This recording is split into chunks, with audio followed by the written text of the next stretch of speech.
So, as we all know that if we have a function in one domain, let's say the domain is T, and we could apply Laplace transform, and it is going to move the function to another domain, which is S.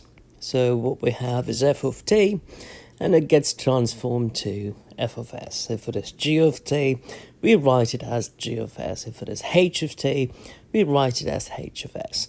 So since this is a transformation, it is 1 to 1, I could take the Laplace transform of a function and I could revert it back to the original function by using the inverse Laplace transform. So that would be the Laplace transform, and that is the inverse Laplace transform.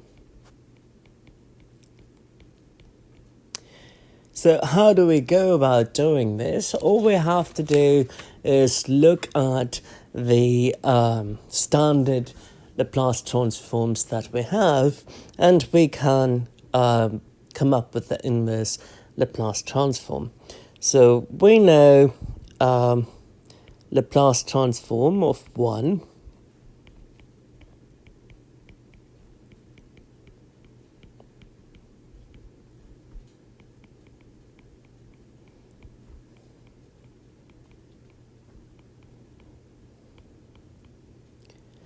So Laplace transform of 1 would give us 1 over s. And the inverse Laplace transform is simply 1. So it takes us back to where we started. So we started with 1, Laplace transform gave us 1 over s. When I take the inverse, I'm meant to write 1 over s. It takes us back to 1. So it is the same for any constant. So we know Laplace transform of t raised n would take us to n factorial divided by s raised n plus 1 for n equals 1, 2, 3, and so forth.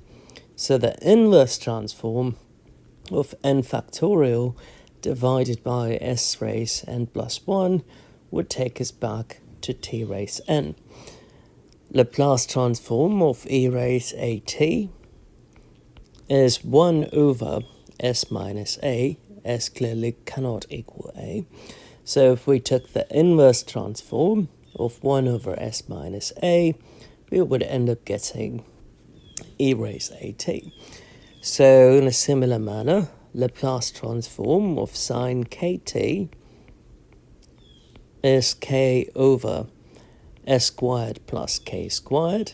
So Laplace transform of k over s squared plus k squared would equal to sine kt. Laplace transform of cosine kt is s over s squared plus k squared, which would mean Laplace transform inverse of s over s squared plus k squared, which is the result we have, would take us back to kt. So likewise, Laplace transform of sine hkt is k over s squared minus k squared.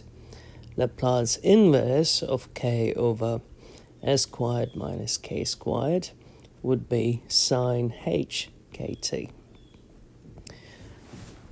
So Laplace transform of cosine hkt is s over s squared minus k squared. Laplace inverse of s over s squared minus k squared would be equal to cosine hkt. So all we're doing is we take a function that we know domain T and move it to domain S.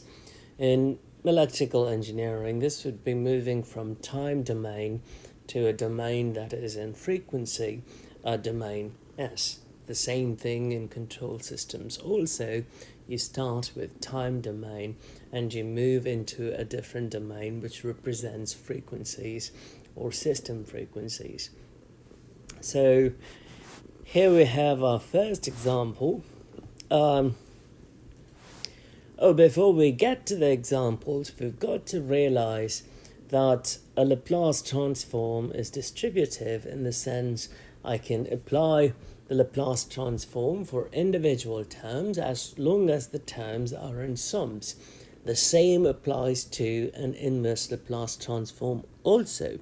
So here we have a Laplace transform inverse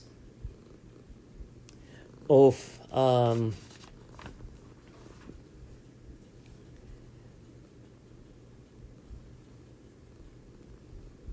s plus 2 squared divided by s cubed. So that would be the Laplace transform inverse or inverse Laplace transform of s squared plus 4s plus 2 divided by s cubed, which should be the inverse Laplace transform of s squared over s cubed, 4s over s cubed, plus 2 over s cubed, 1 over s, 4 over s squared, plus 2 over s cubed. So since there are terms in addition, I could write it as Laplace transform of 1 over s, or inverse, and L inverse of 4 over s squared plus L inverse of 2 over s cubed. The first one's easy, it's just 1 if we go back and refer to the table. So if we have n plus 1, the numerator has to be 1, so we can pull that 4 out and we would have 1 over 1 plus 1, so we have 1 factorial there, so that's not a big problem. Over here though, 3 is s raised 2 plus 1, which would mean we need 2 factorial up there, and 2 factorial is simply 2. So I could write it as 1 plus 4t raised 1 plus t raised 2. So the answer is 1 plus 4t plus t squared.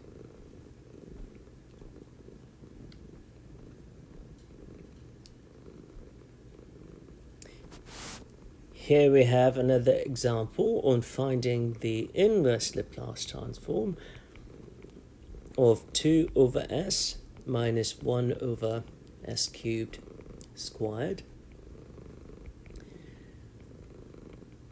If you FOIL, you'd find this to be 4 over s squared plus 1 over s raised 6 minus 4 over s raised 4. Now I can distribute the terms, so Laplace inverse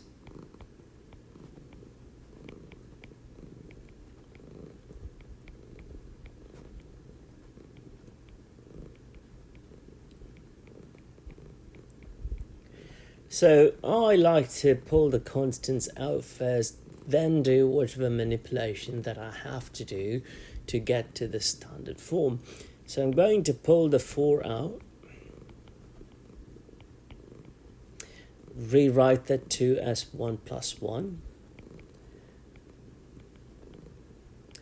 rewrite the 6 as 5 plus 1,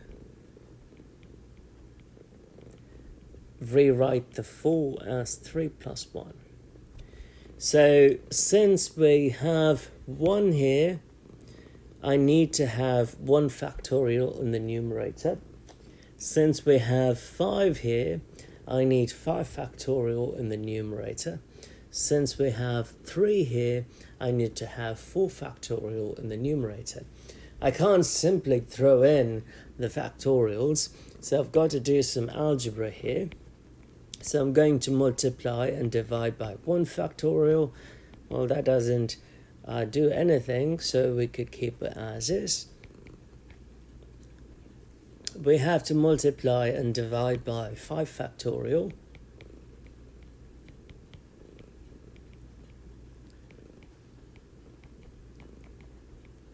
And here we have to multiply and divide by 3 factorial.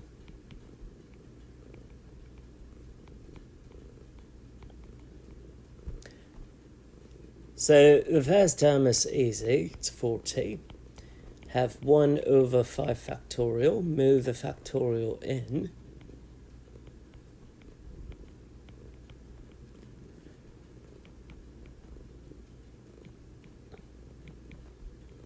Likewise, move the factorial in.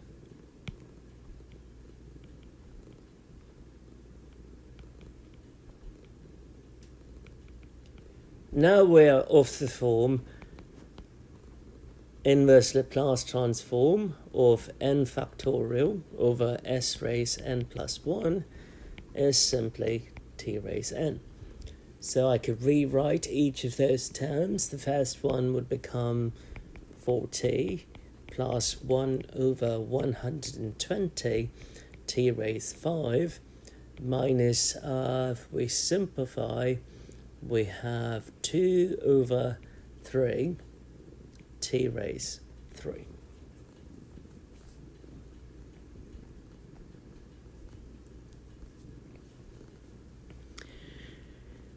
So here we have the Laplace transform of 4 over s plus 6 over s raised 5 minus 1 over s plus 8. And we know that we can distribute the inverse Laplace transform operator, which is L inverse. So I could write it as L inverse of 4 over s plus L inverse of 6 over s raised 5 plus L inverse, oh, it's a minus,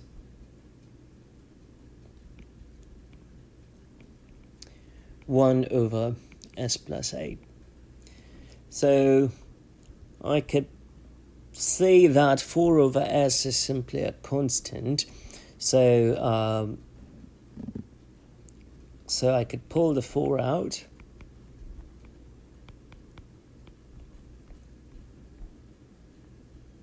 Okay.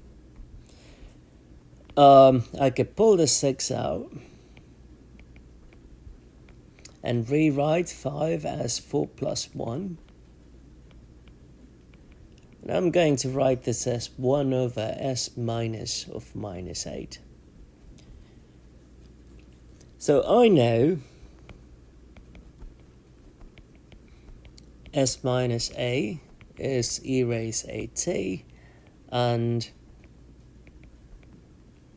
n factorial over s raised n plus 1 is t raised n. We've seen that before. So I could write the first term as 4. I need a 4 factorial, so multiply and divide by 4 factorial.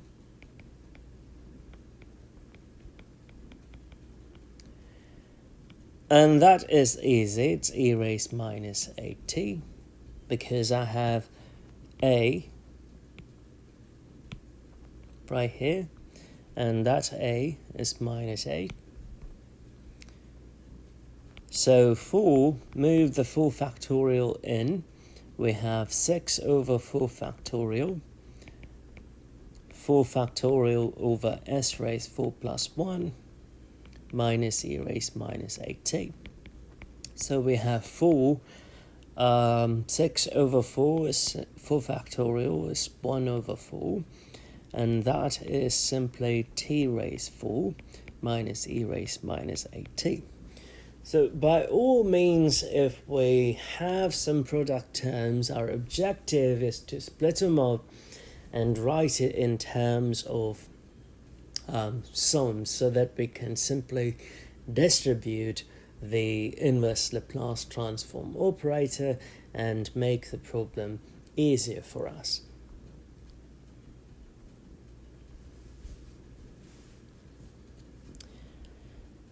So here we have a case where we want to find the Laplace transform of 10s over s squared plus 16. I could pull the 10 out, which would give us Laplace transform inverse of s over s squared plus 16. S over s squared plus 4 squared, and we know that if you recall this table, that Laplace inverse of s over s squared plus k squared is cosine kt. So k here is 4, so we must have 10 cosine 4t.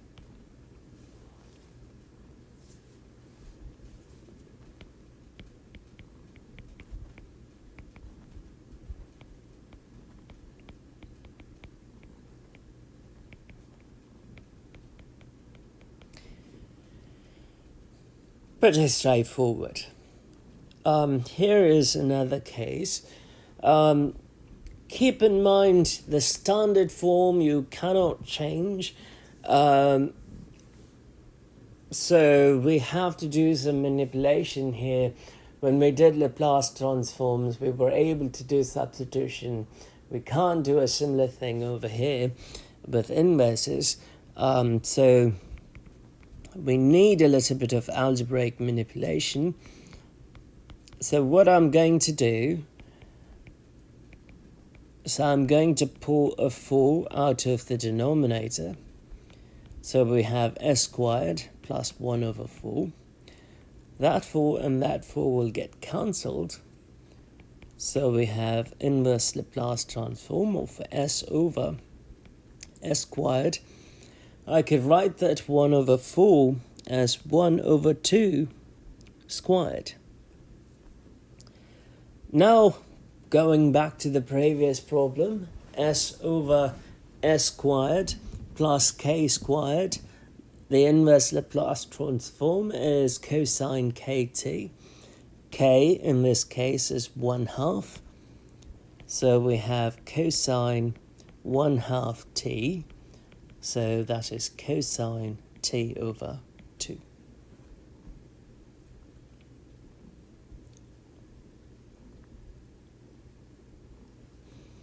So that might look weird, but you have to recall the algebraic identity.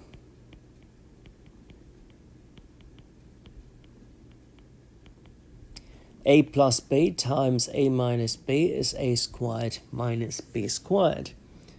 So s plus root 3 times s minus root 3 is simply s squared minus root 3 squared. We can leave it as is. Going back to the numerator,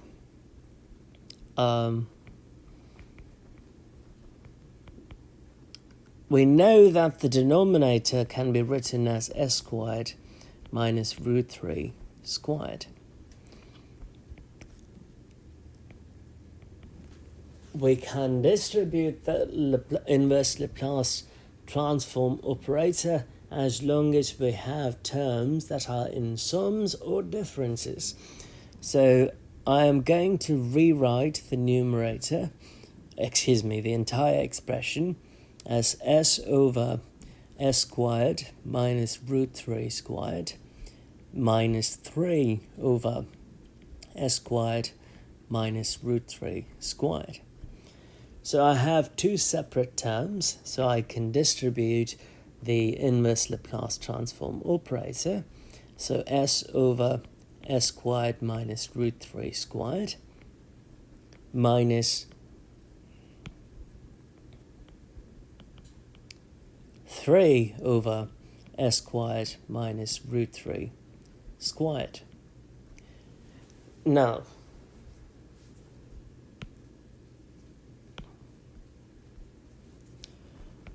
recall the inverse Laplace transform of s over s squared minus k squared is simply cosine h kt.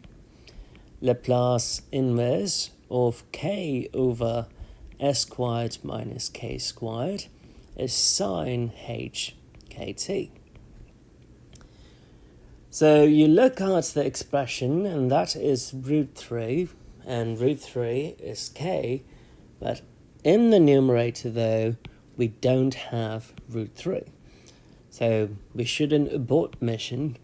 If you think about it, we can rewrite, well, let's write the first term, simply cosine h root 3t. I could write 3 as root 3 times root 3.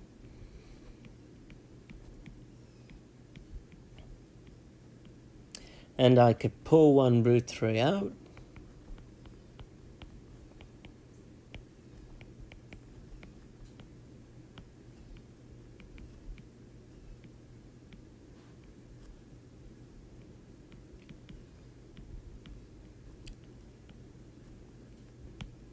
The k's now match up, so I could write it as cosine h root 3t minus root 3 sine h root 3t. And that would be the final answer.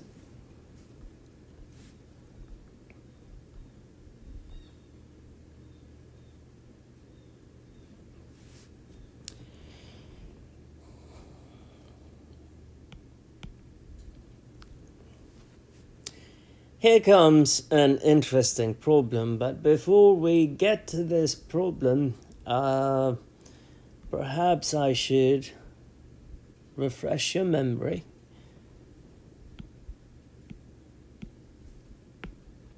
It's something quite important when it comes to Laplace transforms.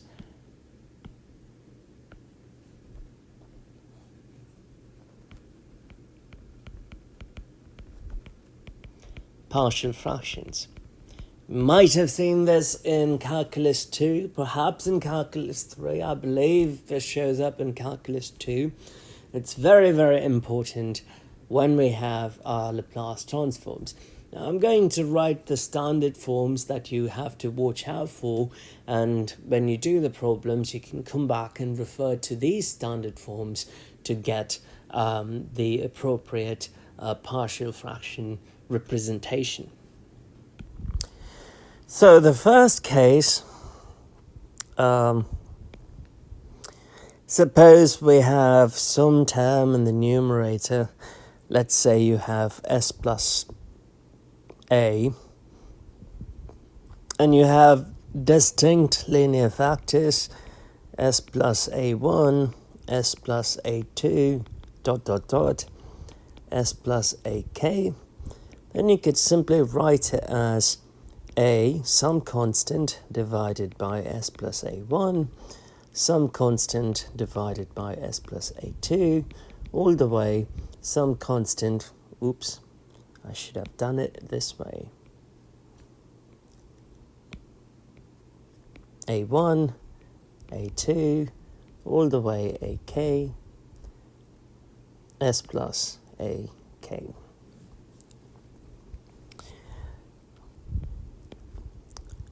If we end up having some term, some expression in the numerator, it doesn't matter what the numerator expression is. Our key is to look at the denominator expression. Let's say we had s plus a divided by s plus a1, s plus a2, s plus a3 squared, s plus a4 squared. Then the decomposition would be a1 over s plus a1 plus a2 over s plus a2 plus a3 over s plus a3 plus a4 over s plus a3 squared plus a5 divided by s plus a4 plus a6 divided by s plus a4 squared, and so forth. Now, as an extension, the same rule applies with any coefficient. What do I mean by that? Suppose you have b1 s plus a1 and b2 s plus a2. We could write it as a1 over b1s plus a1, a2 over b2s plus a2. And the same rule applies to part B also. So if we have s plus a divided by b1s plus a1 squared, this would be a1 over b1s plus a1 plus a2 over b1s plus a1 squared. If the denominator factor is quadratic, have some expression in the numerator. Again, I should probably put a note here.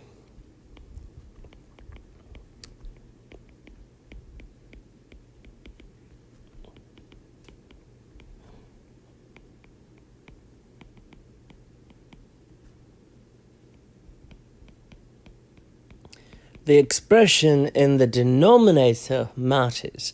You could have whatever you want in the numerator, it doesn't matter, but the expression in the denominator is what's going to inform us on how to decompose the fraction. So if I have a quadratic factor in the denominator, suppose I have ax squared plus bx plus c, well, a1x squared plus a naught, let me use that expression, then the numerator, or the decomposition, would be ax plus b divided by a2x squared plus a1x plus a naught.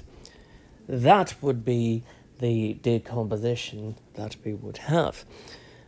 Using the same logic as part D and part B, suppose we have some expression in the numerator and the factor in the denominator. So some expression in the sense I could have s squared minus 4x cubed, whatever, it doesn't matter. The denominator would simply be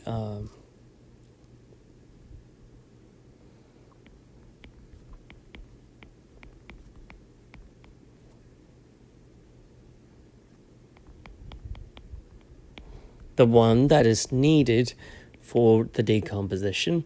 So I have a square term, so ax plus b divided by a2x squared plus a1x plus a naught, and cx plus d divided by a2x squared plus a1x plus a naught squared.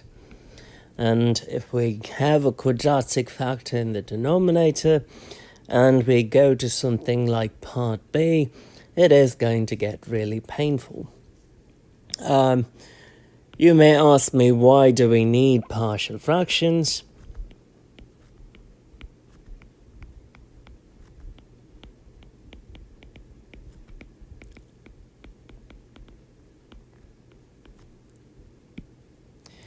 So partial fractions could take a complex fraction in products.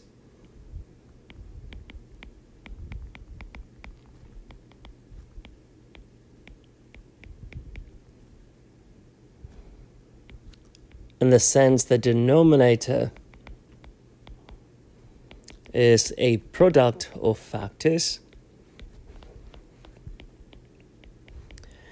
We can convert it to a sum of simple fractions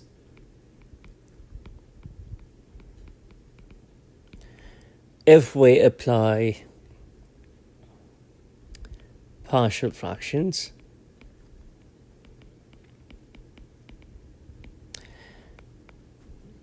applying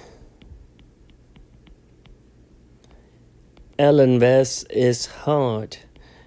In this case, applying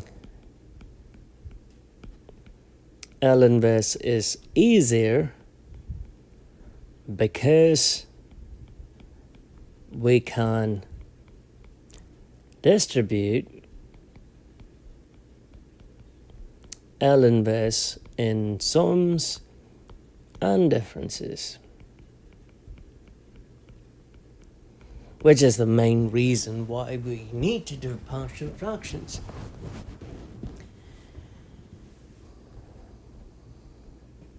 So here is a case. If you look at the denominator, it's got a product of multiple factors. So clearly we need partial fractions here. So I'm going to start with whatever we have inside, s squared plus 1 divided by s times s minus 1 times s plus 1 times s minus 2. They're all distinct factors, so I could write it as a over s plus b over s minus 1 plus c over s plus 1 plus d over s minus 2. And you can't simply say, oh, I'm done with this. We have to solve for a, b, c, and d. So how do we go about doing this?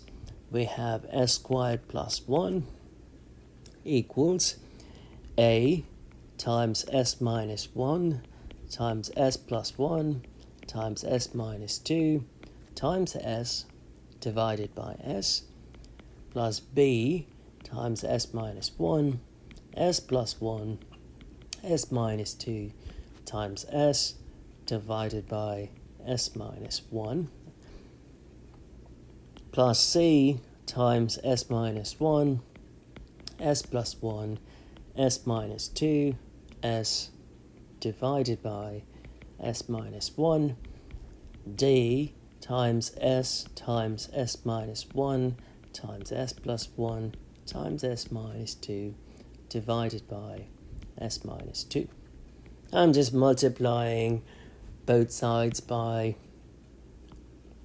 that term. After this problem, it will be pretty straightforward as to what terms would remain. So you can see in the first fraction, the s goes away, leaving behind the other three factors. In the second one, s minus 1 goes away, leaving behind the other three factors. In the next one, s plus 1 goes away, leaving behind the other three factors. And s minus 2 goes away, leaving behind the other three factors.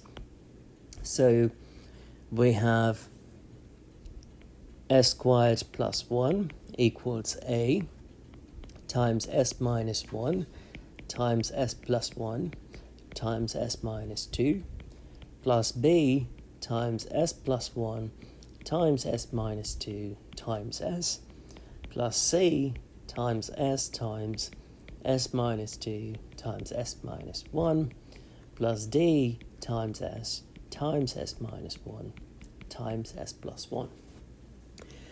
Now we've got to pick easy numbers to solve for a, b, c, and d. What are the easy numbers? The easy numbers can simply be obtained by looking at the factors that we have in the denominator.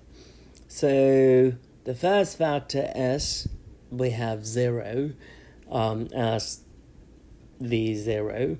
And the second one has 1. If we plug in 1, that's going to become 0. The third factor, if we plug in -1, it will become 0. The fourth factor, if I plugged in 2, that is going to become 0. So I'm going to start with s is equal to 0, which would mean 0 squared plus 1 equals the second term, third term, and the fourth term would simply be 0 because of s in them. So I would simply have a times 0 minus 1 times 0 plus 1, 0 minus 2, which would mean 1 is equal to a times minus 1 times 1 minus 2. A times 2 would be 1, which would imply a is 1 over 2. If we set s is equal to 1, the first term would go away, second term would remain, the third would go away, the fourth would go away.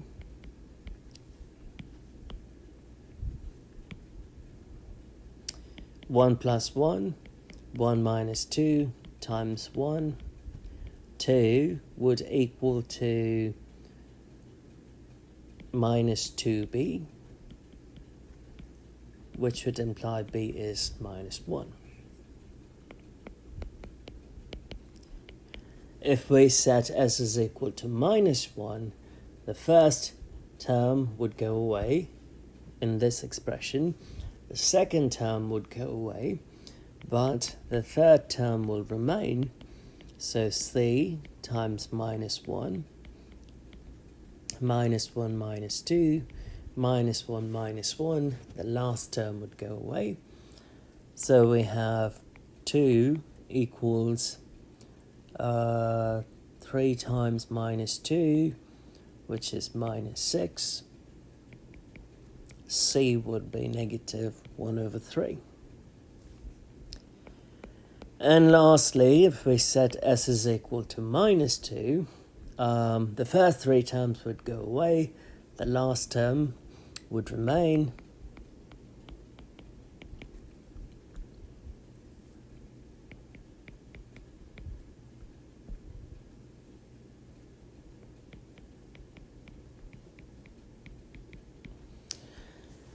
And that's what we would have. So we end up having 4 plus 1, which is 5, d times minus 2, minus 3, minus 1, which would give us minus 6d equals 5. D would be minus 6 over, minus 5 over 6.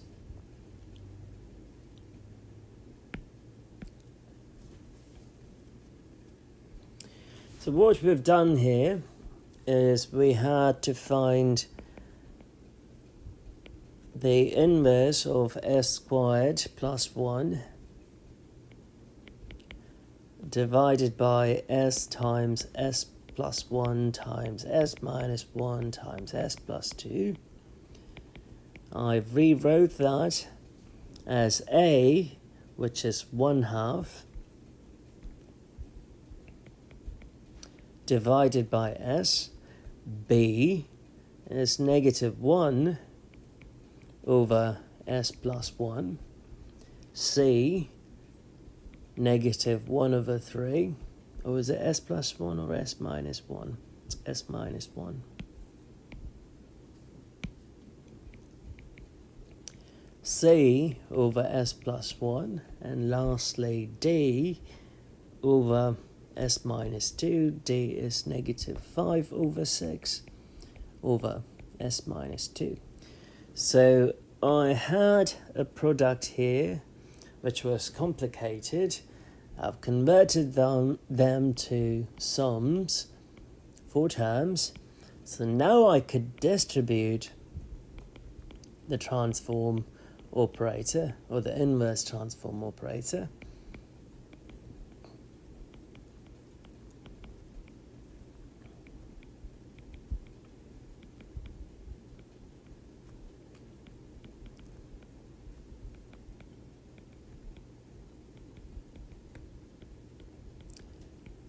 The constants can come out, so we have 1/2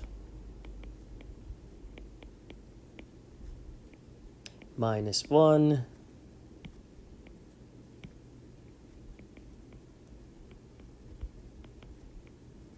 minus 1 over 3 minus 5 over 6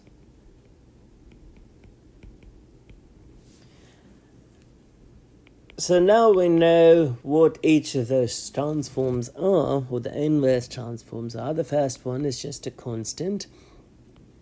The second one is e raised t. The third one is e raised minus t. The fourth one is e raised 2t.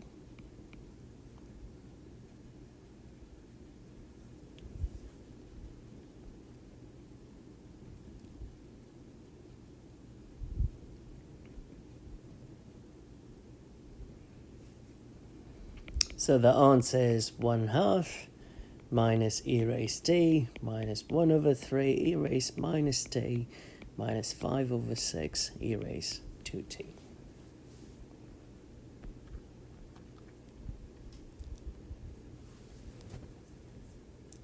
Okay, here we have another problem that requires partial fractions. So I'm going to start with whatever we have inside, which is 2s minus 4 divided by s squared plus s times s squared plus 1. I could rewrite that. I have a s in common, s plus 1, as s squared plus 1. So these two are distinct linear factors, and that is a quadratic factor.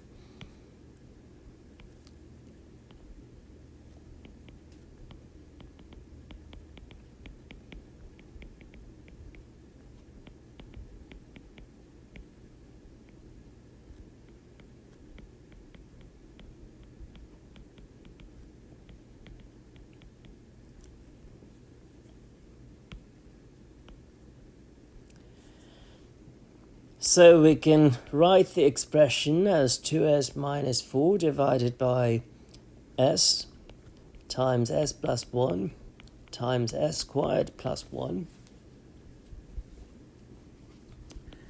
equals a over s, b over s plus 1. Since the last one is a quadratic factor, cs plus d over s squared plus 1. When we cross multiply, we have 2s minus 4 equals a times s plus 1 times s squared plus 1, b times s plus 1 will get cancelled, s times s squared plus 1, cs plus d times s plus 1, s squared plus 1 will get cancelled.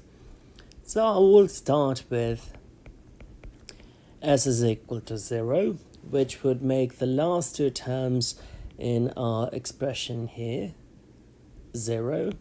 So 2 times 0 minus 4 would equal to a times 0 plus 1, 0 squared plus 1, the other two would go away, which would imply minus 4 equals a. If I set s is equal to minus 1, I have 2 times minus 1, minus 4. The first term would go away, the last term would go away, have b minus 1 multiplied, b times minus 1 multiplied by minus 1 squared, plus 1. We have minus 6 equals minus 2b, which would imply b is 3.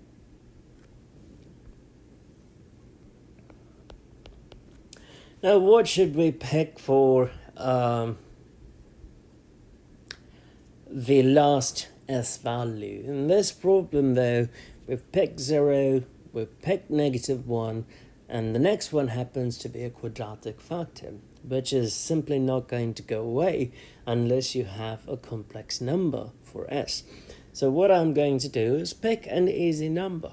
Well, you can't pick 7 over 224 as the easy number. So I'm going to pick s as 1. So 2 times 1 minus 4 equals a times 1 plus 1, 1 squared plus 1. B times 1, 1 squared plus 1. C times 1 is C, plus D, 1 times 1 plus 1. So 2 minus 4 is minus 2, and I have 4A plus 2B plus 2C plus 2D. We know A, we know B, so minus 2 would equal, plug in minus 4, I get minus 16, plug in 3, I get 6, 2C plus 2D. Move everything to one side, the numbers to one side. 16 minus 2 minus 6 would equal 2C plus 2D. 8 would equal to 2C plus 2D, which would imply C plus D is equal to 4. Now we have one equation and we're trying to solve for two unknowns. That is not feasible. We need another equation, so we need to pick another easy number. So let s is equal to 2, then 2 times 2 minus 4 would equal to a times 2 plus 1 times 2 squared plus 1, b times 2 times 2 squared plus 1, plus c times 2 is 2c plus d times 2 plus 1.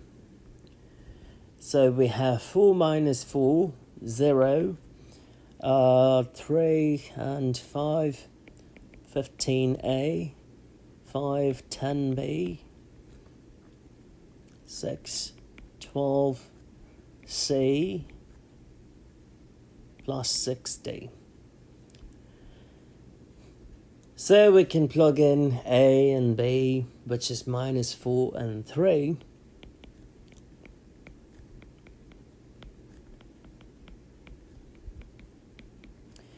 And that would give us 30. Divide by 6 on both sides.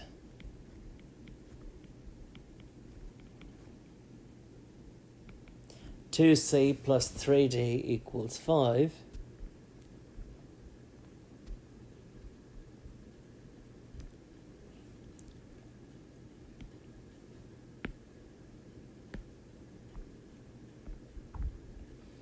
So the two equations that we have now are c plus d equals 4, 2c plus 3d equals 5. So we multiply the first one by 2, 2c plus 2d equals 8, 2c plus 3d equals 5. Subtract. Those two would go away. 2d minus 3d is minus d. 8 minus 5 is 3, which should imply d is minus 3. Now that we know d, we could plug that in one of the two equations. Since c plus d is equal to 4, c has to be 7. So we have the constants a, b, c, and d.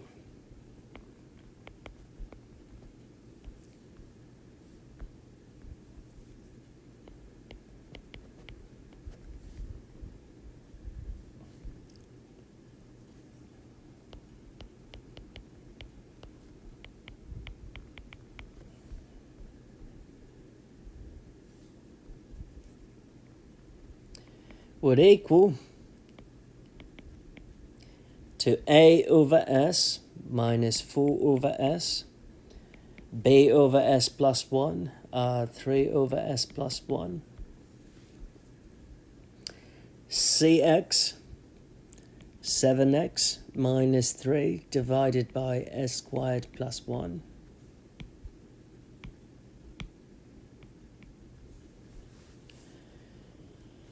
Which I could write it as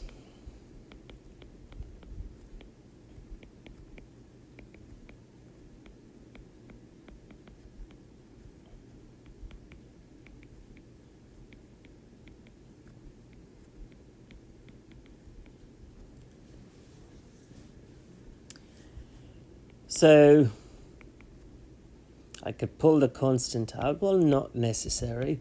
We know that that is simply a constant, so that would be minus 4. Here I could pull the constant out and write it as 1 over s plus 1.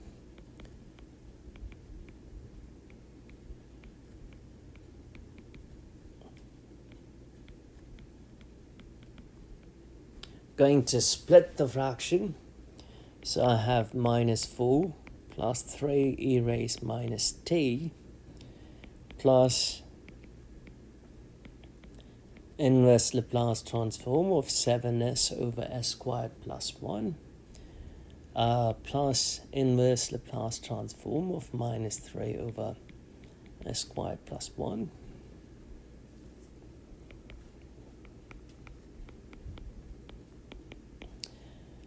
Pull the 7 out.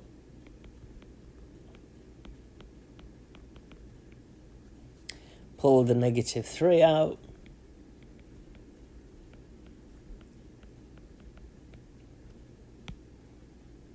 K matches, and we have s and we have k squared. So that would be cosine t 3 sine t.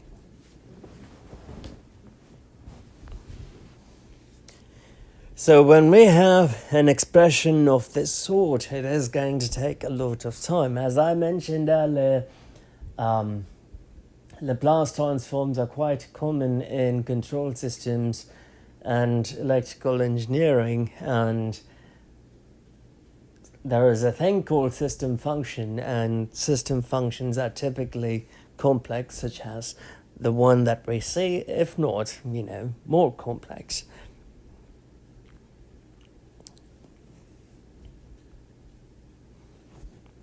This one is relatively easy, I would say, kind of. So you look at 1 over s raised 4 minus 9. I could write it as 1 over s squared squared minus 3 squared. Now that is of the form a squared minus b squared. We know a squared minus b squared is a plus b times a minus b.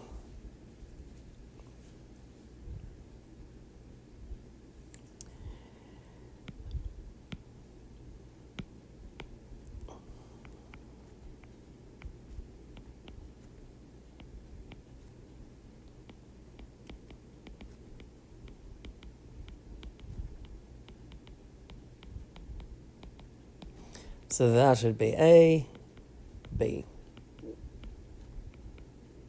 Algebra. And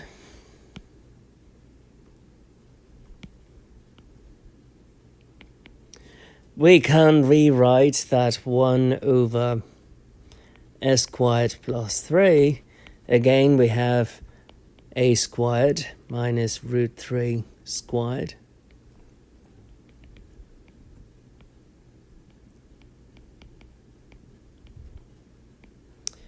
S plus root 3 and s minus root 3.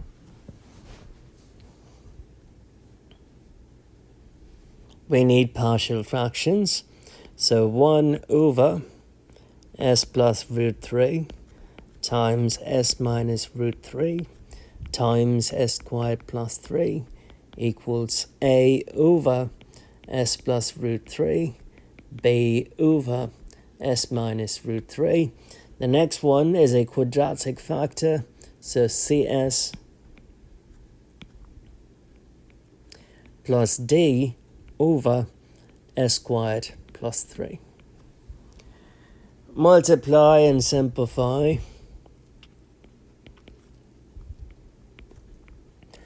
A times S minus root 3 times S squared plus 3. B times S plus root 3 times S squared plus 3. Plus CS plus D multiplied by S plus root 3.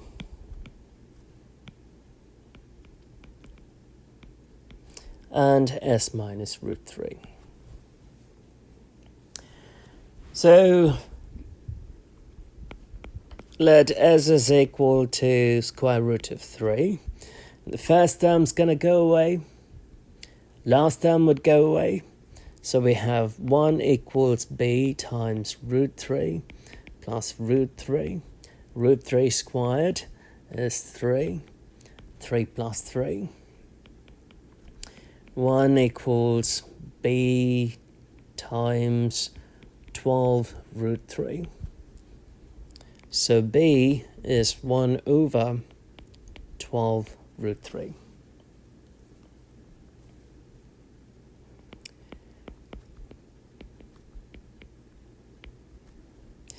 Let S be equal to minus root 3, which would mean the last two terms would go away in our expression over there. So we have 1 equals A times minus root 3 minus root 3. Negative root 3 squared is 3. So 1 equals minus 12A root 3. This would imply A is minus 1 over 12 root 3.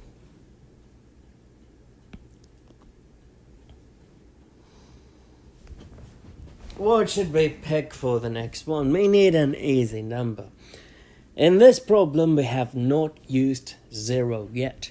So an easy number would be 0. So when you haven't used 0, go for 0. Don't pick 2 or minus 2 or minus 1.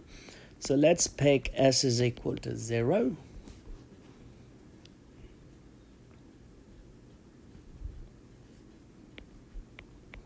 Which would mean 1 equals A times minus root 3 times 3 plus B times plus root 3 times 3 plus C times 0 is 0, so we have D times root 3 times minus root 3. A is minus 1 over 12 root 3 times minus 3 root 3. B is 1 over 12 root 3 times plus 3 root 3. Root 3 times root 3 is 3, so minus 3D. So if we add those two, we would have 6 root 3 over 12 root 3 minus 3D. Root 3's would go away. 1 equals 1 over 2 minus 3D. 1/2 would be equal to minus 3D. D would be equal to minus 1 over 6.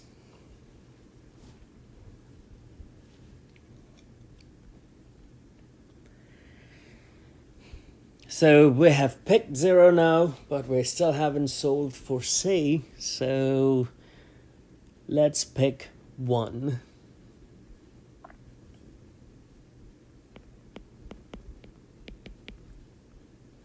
So 1 would equal to A times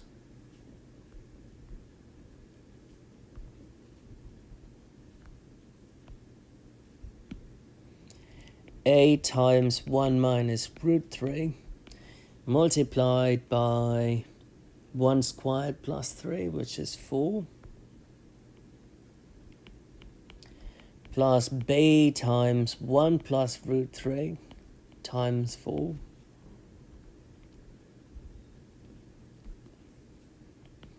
c plus d times 1 plus root 3 times 1 minus root 3. 1 equals a. It's minus 1 over 12 root 3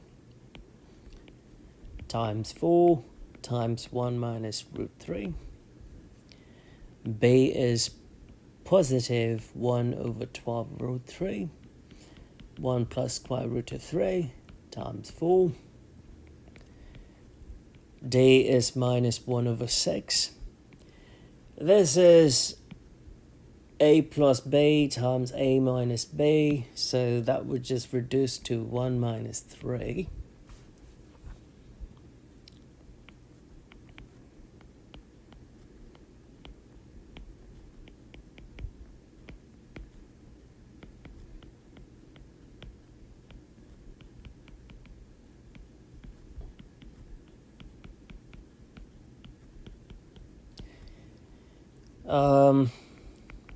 So distribute and simplify.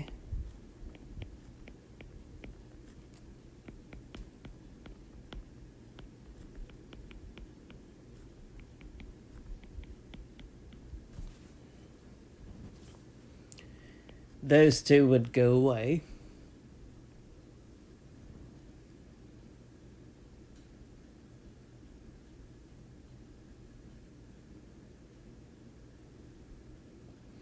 A is minus 1 over 12 root 3. B is 1 over 12 root 3. Okay.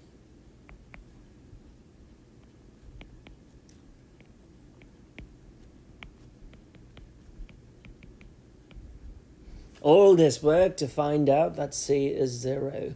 That's peachy. So we have 1 over s raised 4 minus 9. I could rewrite that as A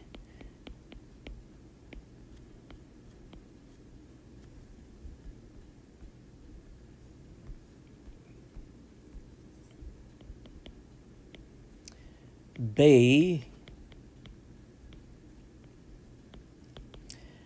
and C times S is 0, so we simply have D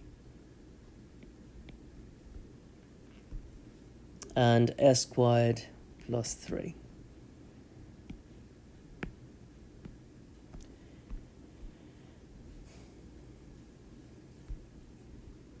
So we have minus 1 over 12 root 3 times 1 over S plus root 3.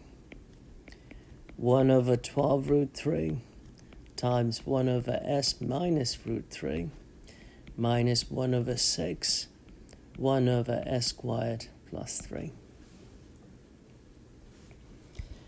Now the inverse Laplace transform of 1 over S raised 4 minus 9 equals minus 1 over 12 root 3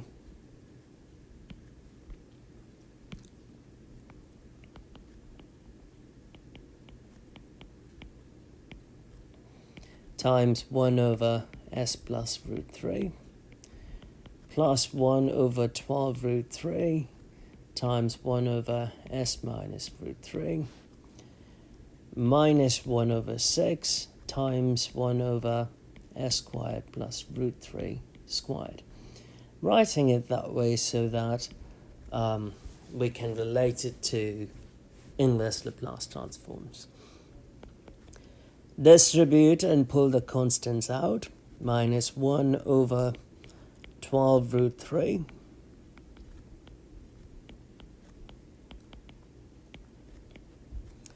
plus 1 over 12 root 3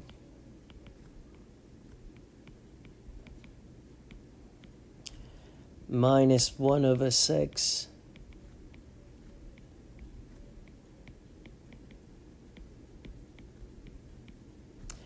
Now, the first two, we don't have a problem. So we have minus 1 over 12 root 3.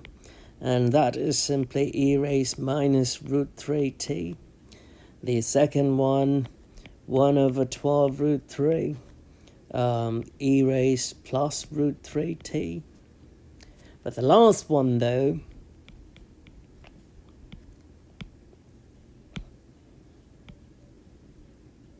k is root 3, and I'm missing a root 3, so I'm going to multiply and divide by root 3.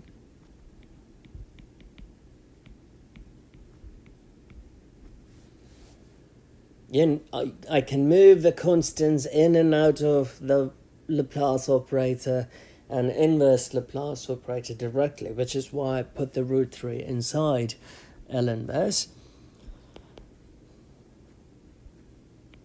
So I can combine first two terms and write it as e root 3t minus e minus root 3t. The next term is simply sine root 3t. I have a 2 here. You may say, why is he doing all this? I'm trying to simplify.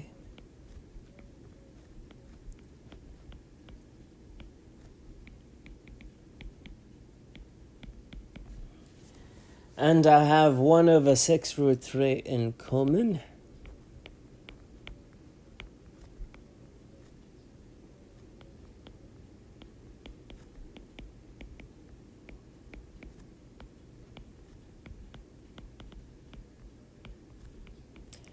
But if we use the definition of hyperbolic functions, that term right there is simply sine h.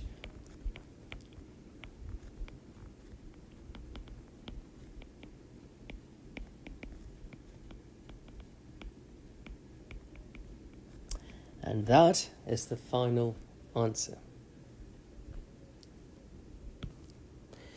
You may have wondered why bother with Laplace transforms. Laplace transforms simplify differential equations, and they are quite useful in finding or solving initial value problems, at times boundary value problems, and so forth. So let's just take y prime.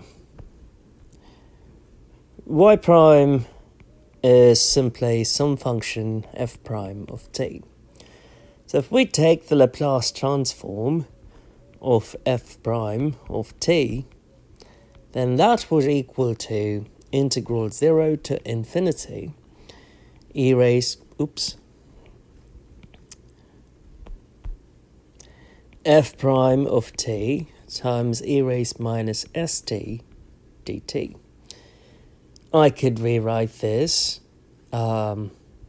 using integration by parts. I'm going to call u as e raised minus st and dv as integral 0 to infinity f prime of t dt.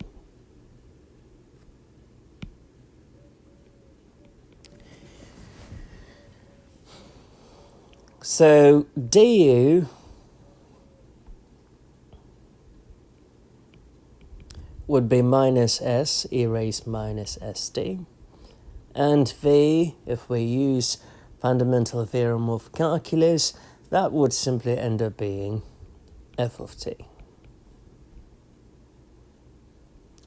So we have u times v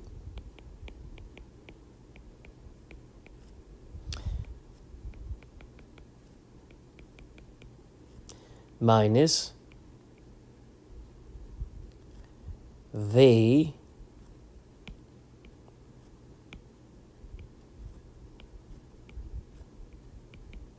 du.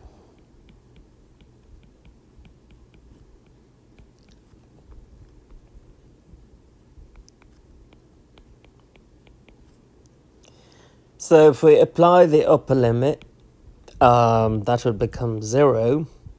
Lower limit, f of 0, and e raised minus s times 0. Can pull the s out.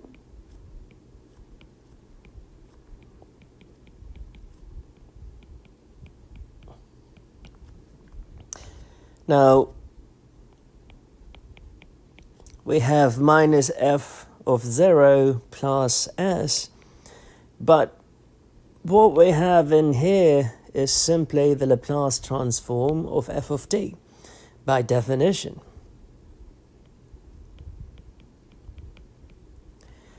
So I took the derivative, Laplace transform of the derivative, and it ended up being s times Laplace transform of f of t minus f of 0. And that is simply the initial value.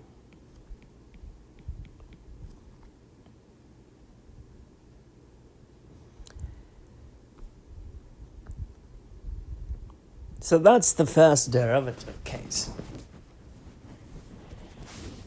If we move on to the second derivative, y double prime is f of double prime of t. So if we took, this is the second derivative,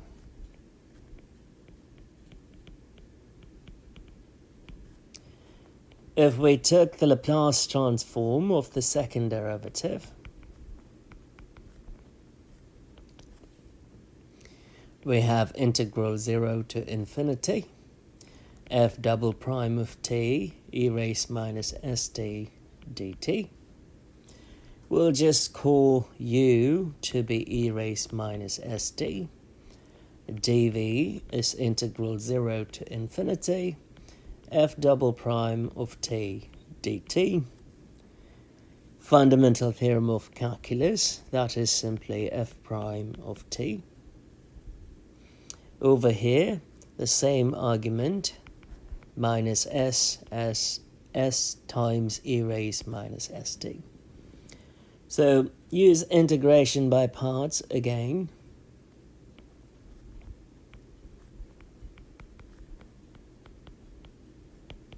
uv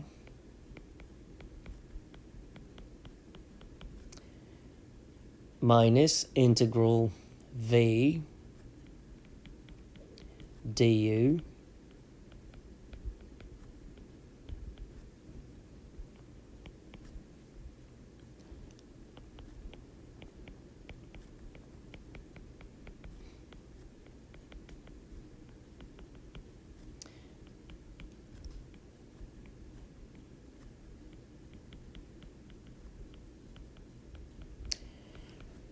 But the first derivative, Laplace transform, is the second term over there. So if I plug in the limits, I'd simply have minus f prime of 0 over here plus s, that is the Laplace transform of f prime of t. But we know what the Laplace transform of f prime of t is from the previous part.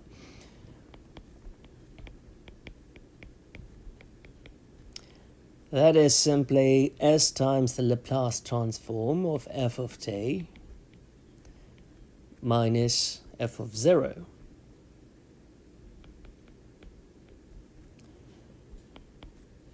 So distribute, we have s squared Laplace transform of f of t minus s times f of 0 minus f prime of 0. And we have two initial values. Initial value for the function, initial value for the derivative, and that is the second derivative case. Once we do the third derivative case, you would see a recurring pattern, and we can generalize it. So the third derivative is f triple prime of t f triple prime of t and Laplace transform of that.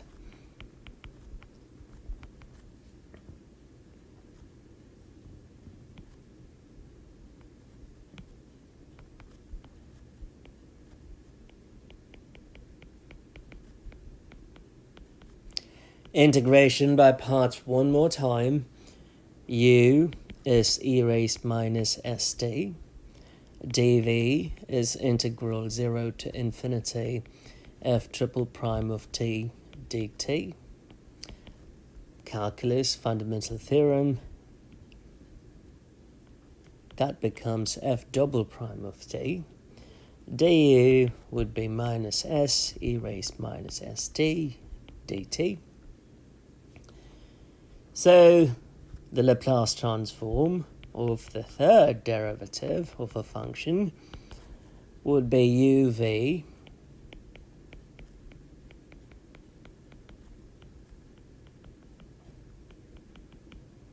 minus integral v du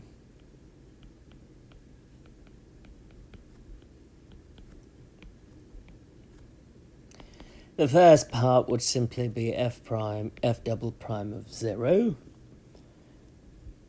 plus s times integral 0 to infinity f double prime of t e raised minus st dt. But that integral is the Laplace transform of the second derivative. But we know what the Laplace transform of the second derivative is. We derived it previously.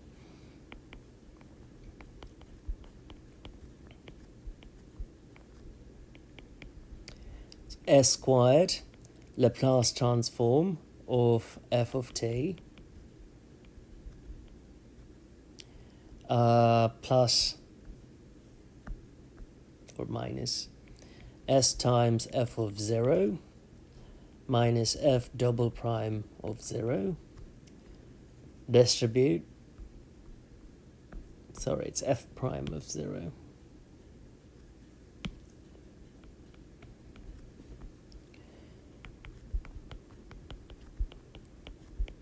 Distribute, we have s cubed Laplace transform of f of t minus s squared f of 0 minus s f prime of 0.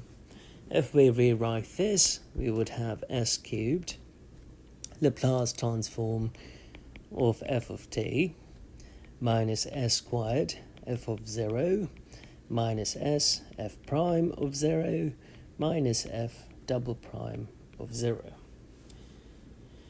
If we keep on doing this, for the nth derivative,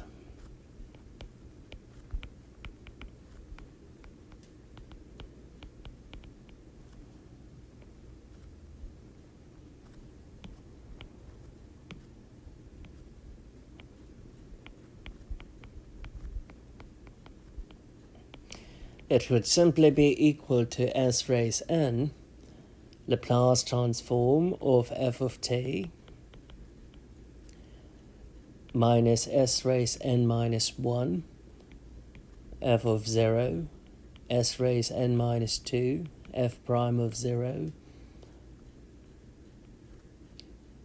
minus s raised n minus 3 f double prime of 0 all the way up to f n minus 1 of 0.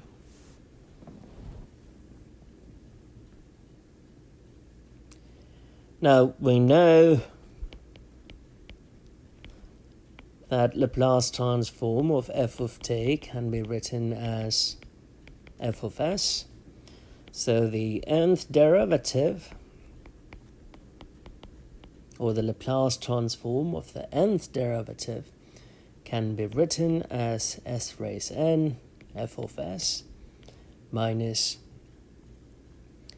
s raised n minus 1 f of 0 s raised n minus 2 f prime of 0 s raised n minus 3 double prime of 0 second derivative all the way up to the n minus first derivative of 0.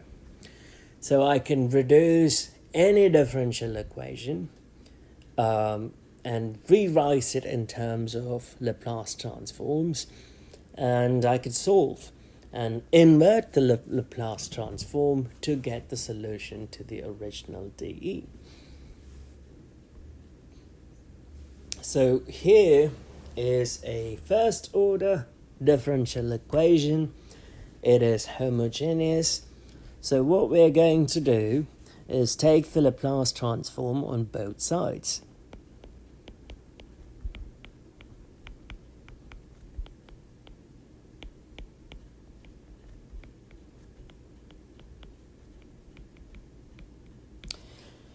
So we have Laplace transform of 2 times dy over dt plus y equals Laplace transform of 0. We know that we can distribute the Laplace transform, so we have 2 Laplace transform of dy over dt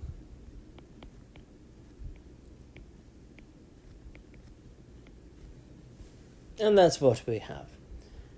But we also know, based on our derivation, I could rewrite the Laplace transform of the derivative s of the Laplace transform of y minus f of 0,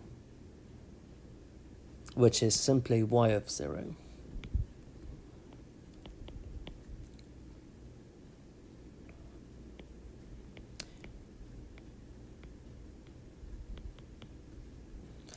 So here, Laplace transform of y is simply y of s. If we want to rewrite it, we could rewrite it as Laplace transform of y of t is equal to y of s.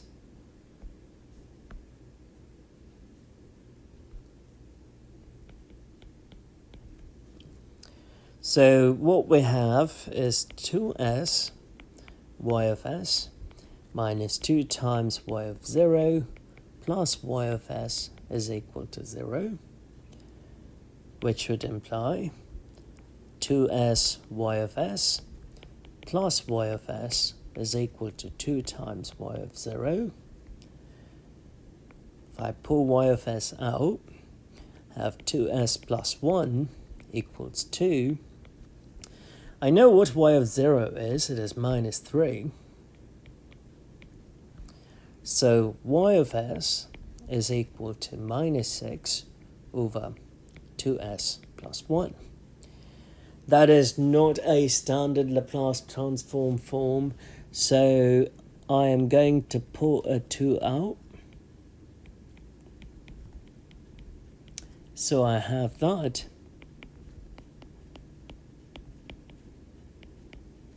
Which will give me that expression.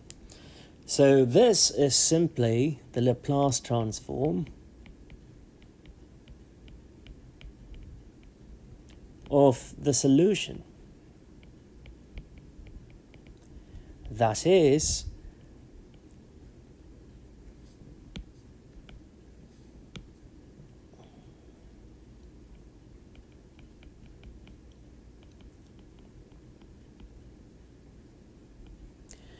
I want to find the solution.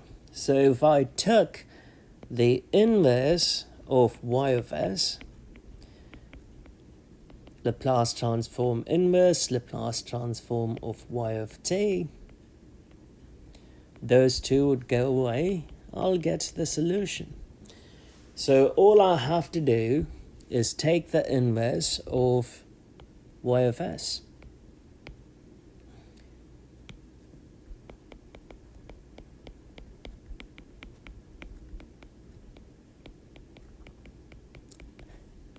Which would be the solution to the IVP.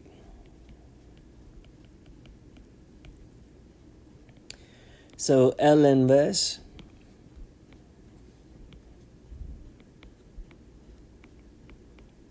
of y of s is L inverse of minus 3 over S plus 1 over 2.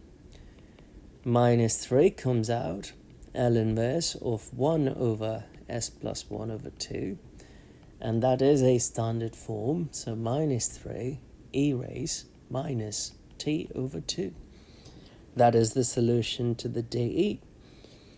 Now, to get that answer, we could have done what we did at the very beginning of this course, reducing a linear equation and use the approach to find the solution to a linear first order equation using integrating factors and all that stuff. I can simply avoid and do the Laplace transform and get the answer. But this doesn't mean that Laplace transform is the best method for any problem. Of course, there are cases where we've got to be careful, but Laplace transform may not apply. So in certain cases, it is very helpful in solving initial value problems in differential equations. So here is another initial value problem, and we are going to use Laplace transforms to get its solution. The very first step, we have to take Laplace transform on both sides.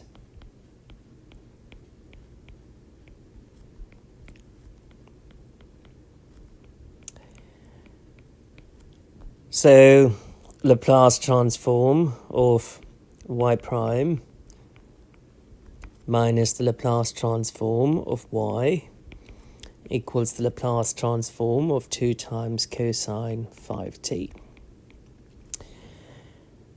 This would simply be s times the Laplace transform of y minus y of 0 minus y of s equals 2 is going to come to the front, Laplace transform of cosine 5t. We can combine the terms y of s times s minus 1 equals 2 times s over s squared plus 25. That would be the Laplace transform of cosine 5t. And add y of 0. And in this problem, y of 0 is 0, so that is easy. So we have y of s times s minus 1 equals 2s over s squared plus 25.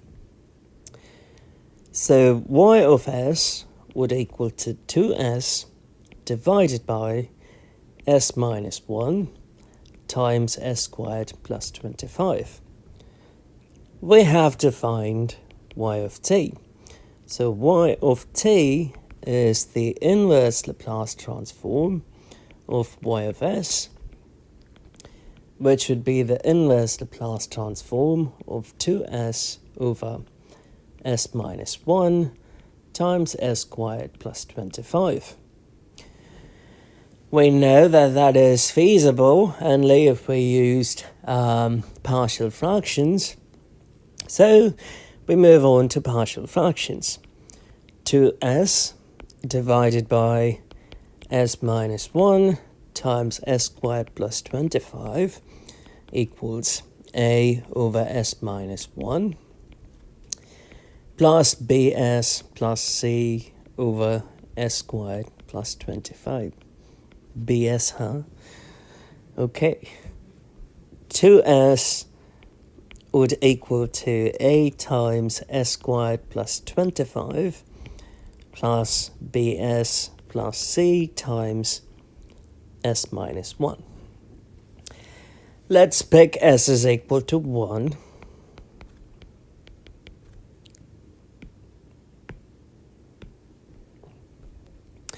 If s is 1, then 2 times 1 is equal to a times 1 squared plus 25 The second term would be 0, which would mean 2 equals 26a, and a would be equal to 1 over 13. Another easy number, since we didn't use 0, so we'll pick 0. That s is equal to 0, then 2 times 0 would be equal to a times 0 squared plus 25 plus b times 0 plus c times negative 1. 0 equals 25a minus c. A is 1 over 13, so 0 would be equal to 25 over 13 minus c. C would be equal to 25 over 13. We need another easy number. I'm going to pick minus 1.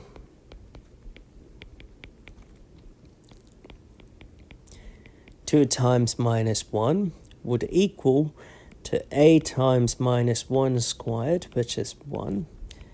B times minus 1 is minus b, plus c times minus 1 is minus 2. So minus 2 would equal to 1 over 13 times 26 plus 2b minus 2c, minus 2 times 25 over 13, minus 2 equals 26 over 13 minus 50 over 13 plus 2b.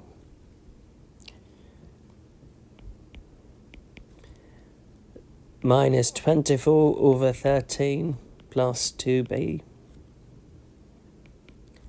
24 over 13 minus 2 would be equal to 2b, which would give us minus 2 over 13 equals 2b. B would be minus 1 over 13. So we have A, B, and C. So y of t is simply the Laplace inverse of A over s minus 1, because we have Laplace inverse of 2s divided by s minus 1 times s squared plus 25. So we have A 1 over 13 over s minus 1 plus minus 1 over 13s plus c, which is 25 over 13, divided by s squared plus 25.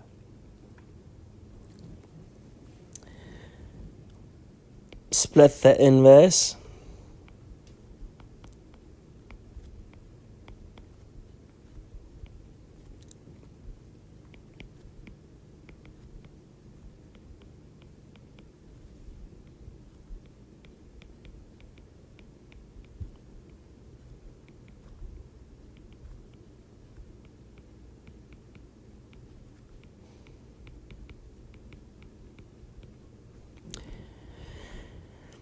So the first term would be 1 over 13,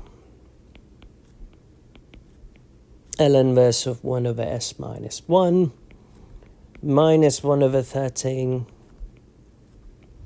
s over s squared plus 5 squared, 5 over 13, 5 over s squared plus 5 squared. You should note I'm doing that so that I would have the standard forms that I can use.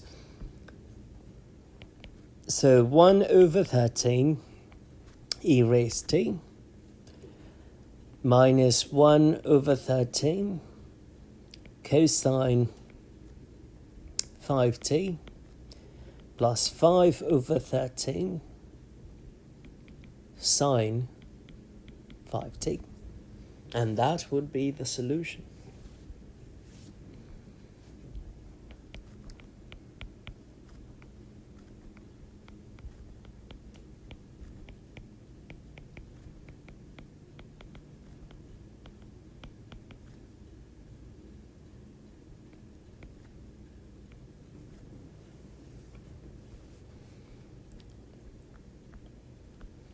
Clearly, this is a non-homogeneous equation, and you can see we are able to arrive at the solution to a non-homogeneous equation really fast when compared to the superposition approach or the annihilator approach. So here we have a second order DE. The first step is to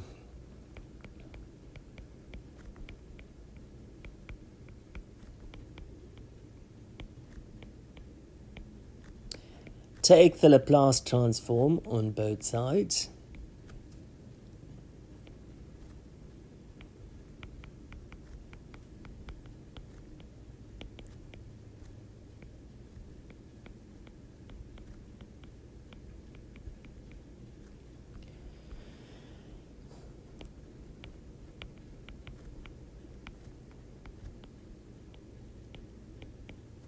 We can split the Laplace transform, so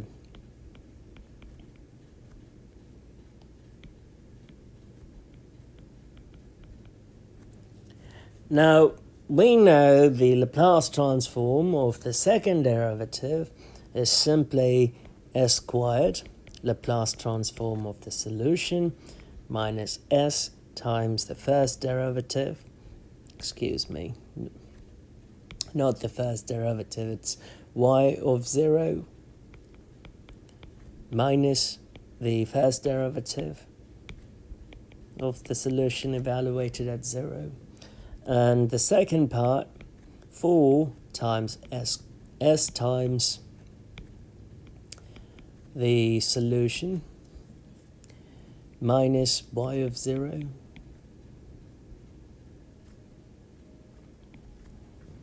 Right inside, 6 times the Laplace transform of e raised 3t minus 3 times the Laplace transform of e raised minus t. Combine the terms on, we have y of 0 to be 1 and y prime of 0 to be minus 1.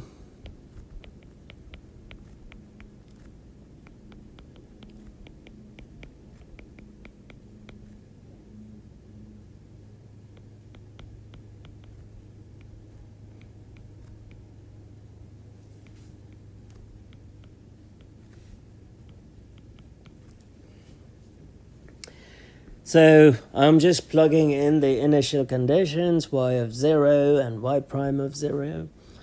So we end up getting s squared minus s minus 4s, that is minus 5s. 4 plus 1, we get 5.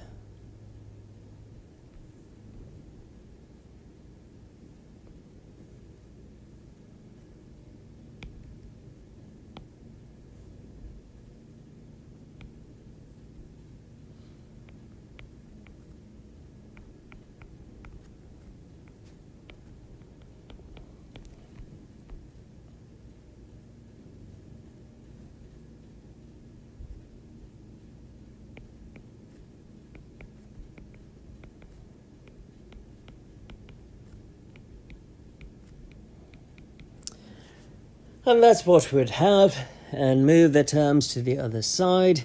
So we have s squared minus 4s times y of s equals 6 times s plus 1 minus 3 times s minus 3 over s plus 1 times s minus 3 minus 5 plus s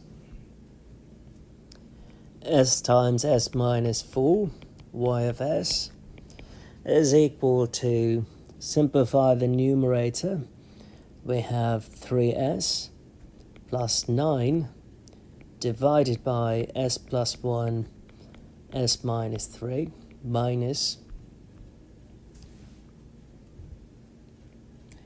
s minus 5 times s plus 1 s minus 3 divided by s plus 1 s minus 3.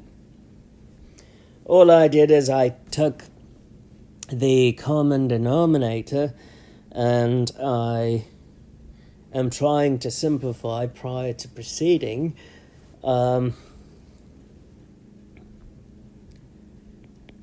There is no need to FOIL in this step because the partial fraction part is going to be complex in and of itself, so I'm just going to keep it as is.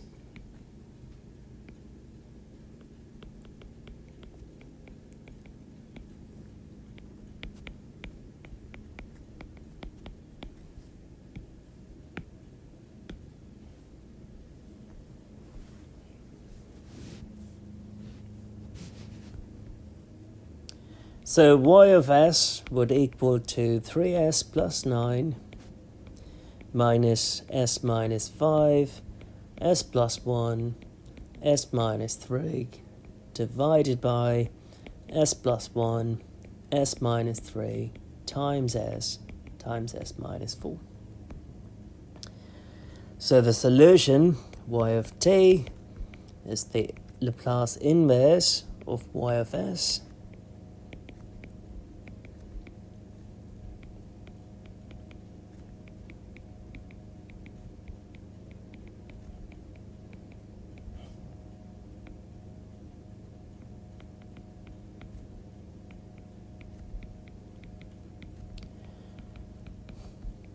So now we have to find partial fractions.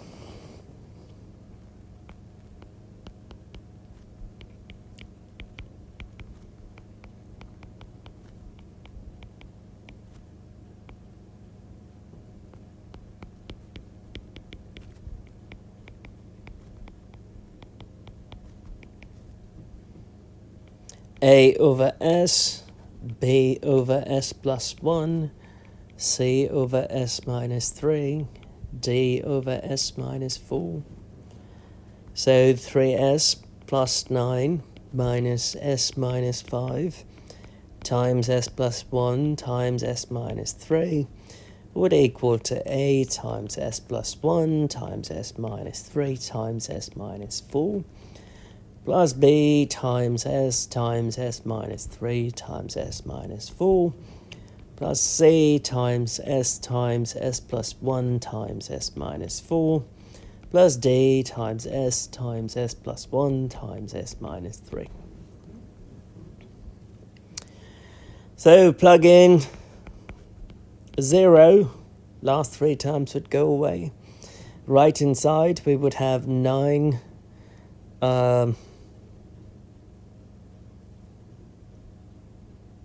plus 15, actually, minus 15.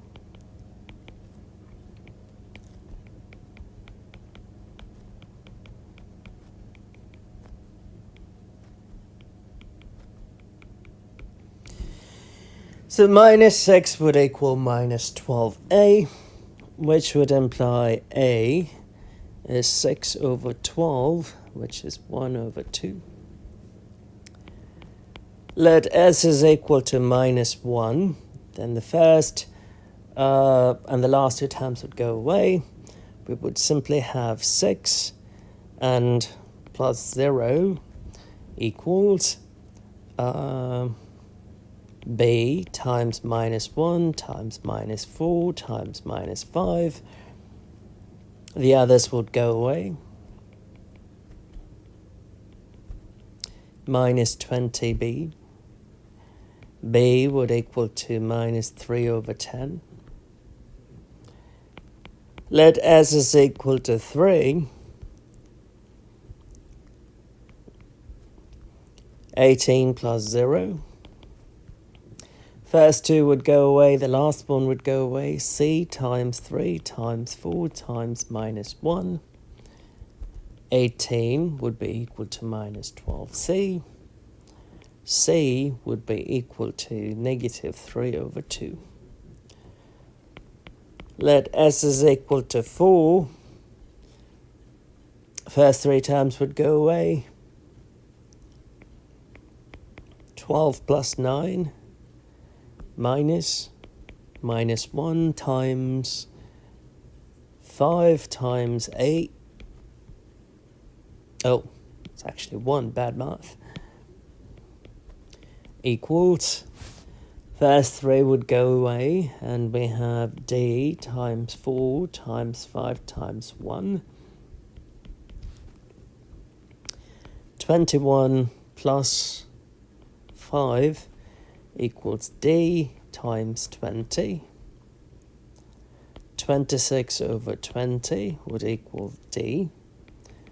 D would be 13 over 10.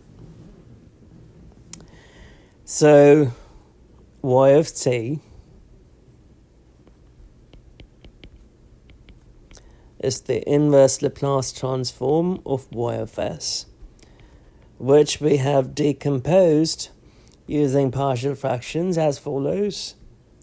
1 over 2 divided by s, minus 3 over 10 divided by s plus 1, minus 3 over 2 divided by s minus 3, 13 over 10 divided by s minus 4.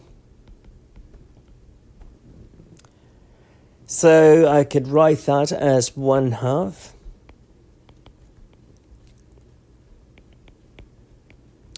1 over s minus 3 over 10, 1 over s plus 1, minus 3 over 2, 1 over s minus 3, plus 13 over 10, 1 over s minus 4. 1/2, that's simply a constant, minus 3 over 10 e raised minus t, minus 3 over 2 e raised 3t, plus 13 over 10 e raised 4t. And that would be the final solution. And if you relate back to homogeneous equations, non-homogeneous equations, you should be able to recognize from the derivative here, we have m squared minus 4m as the homogeneous part, and you have m times m minus 4. So one of the roots has to be 4. And you can see that root's right here. The other root is e minus 0, which is a constant, which is right there, which would imply that part right here to be the particular solution. So 13 over 10 e raised 4t plus 1/2 is the complementary solution, and the rest would be the particular solution. And we have the final answer for the non-homogeneous equation. We don't have arbitrary constants because this is an initial value problem. Here is another initial value problem, second order non-homogeneous equation, and we're going to solve this using Laplace transforms. So first step is to take the Laplace transform on both sides.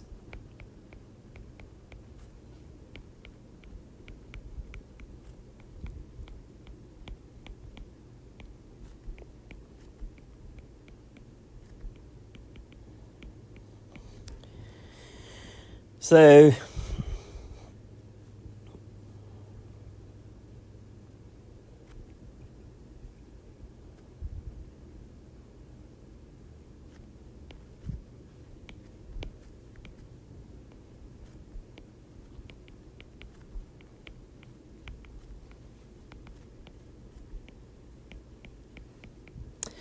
And we could split the two terms here. So we can split it up as double prime 2y and the Laplace transform of t. We know that the Laplace transform of the second derivative of y is s squared y of s minus s y prime of 0 minus, y of 0 minus y prime of 0 plus 2 times y of s equals 4. Laplace transform of t is 1 over s squared, so we have that. So both the y of 0 and y prime of 0 are 0, so we have s squared plus 2 times y of s is equal to 4 over s squared, which would imply y of s is 4 over s squared times s squared plus 2. Therefore, the solution y of t is simply the inverse of y of s, Laplace inverse, which would be L inverse of 4 over s squared times s squared plus 2. We need partial fractions again. 4 over s squared times s squared plus 2. I could write it as 4 a over s plus b over s squared plus the next one is a quadratic factor, so cs plus d over s squared plus 2. So we end up getting 4 equals a s times s squared plus 2 b times s squared plus 2 plus cs plus d times s squared. Let's start with a simple value of s. Let s is equal to 0. The first and last term would go away. So 4 equals 2b, which should imply b is 2. We have to pick an easy number, so I'm going to pick s is equal to 1, which would imply 4 equals a times 1 times 3 plus b times 3 plus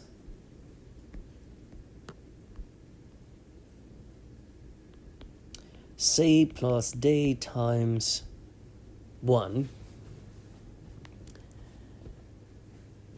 which would give us 4 equals 3a plus 3b plus c plus d.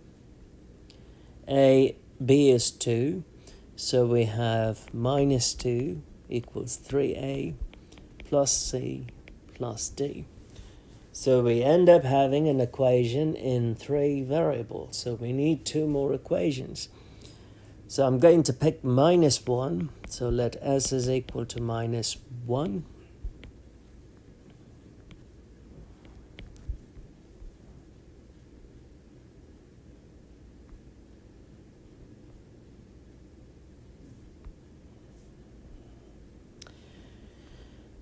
So 4 would equal to minus 3a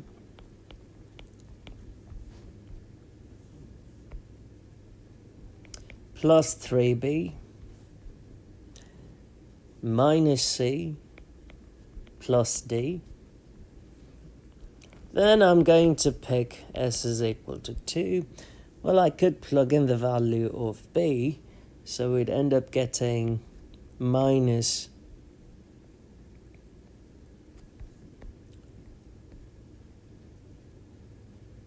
2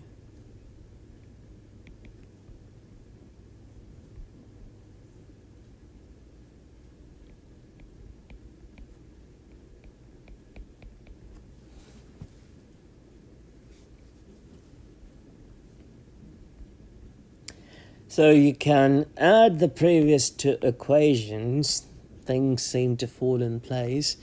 Minus 2, 3a plus c plus d. Minus 2 equals minus 3a minus c plus d. If I add them together, those two would go away. 2d would equal to minus 4, which would imply d is minus 2.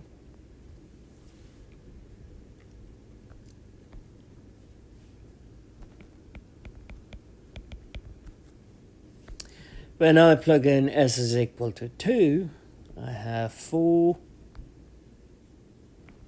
equals a times 2 times 4.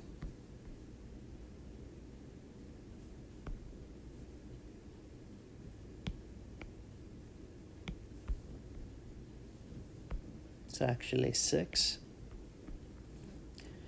Plus b times 6. Plus 2c plus d times 4.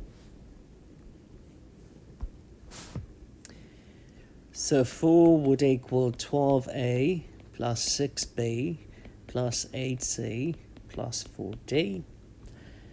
We know the value of b, which is 2. We know the value of d, which is minus 2.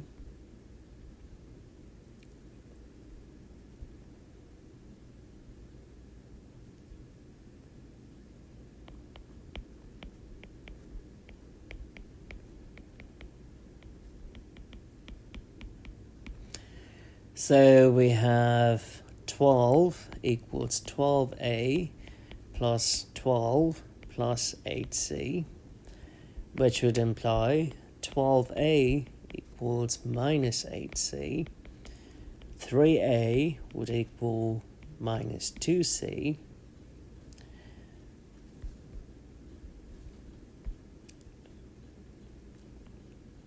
So I could take that expression and plug it in here. So since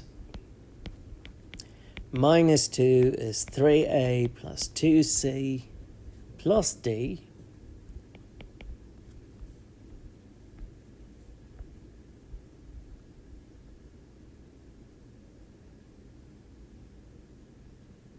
oh, that's just going to give us d again.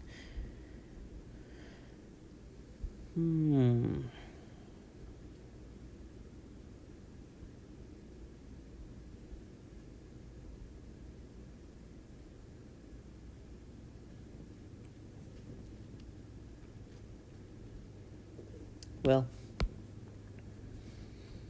looks like we have to use an equation. Let's go ahead and pick these two.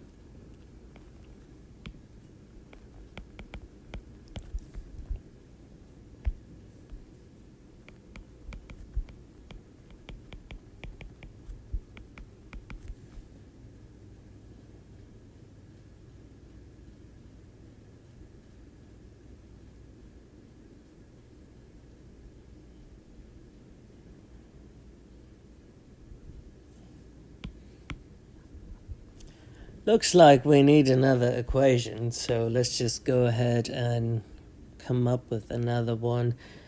1 minus 1, I'm going to plug in 3.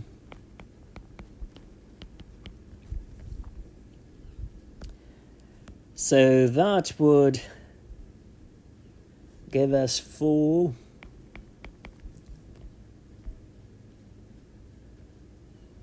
(11) times 3, 33a, 9, 11b, 3c plus d times 9. So 33 times minus 2c, 11 times b is 2. 3c, d is minus 2. So 4 minus 66c plus 22 plus 27c minus 18. So 22 would equal minus 66c plus 22 plus 27c, which would imply c is 0. If c is 0, then a is 0.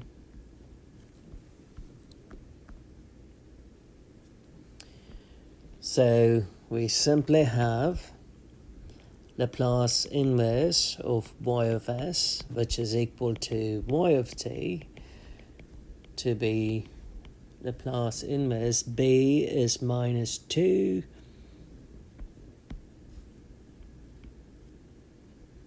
or is it plus 2? Plus 2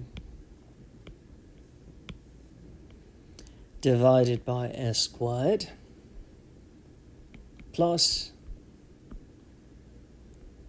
d minus 2 over s squared plus 2.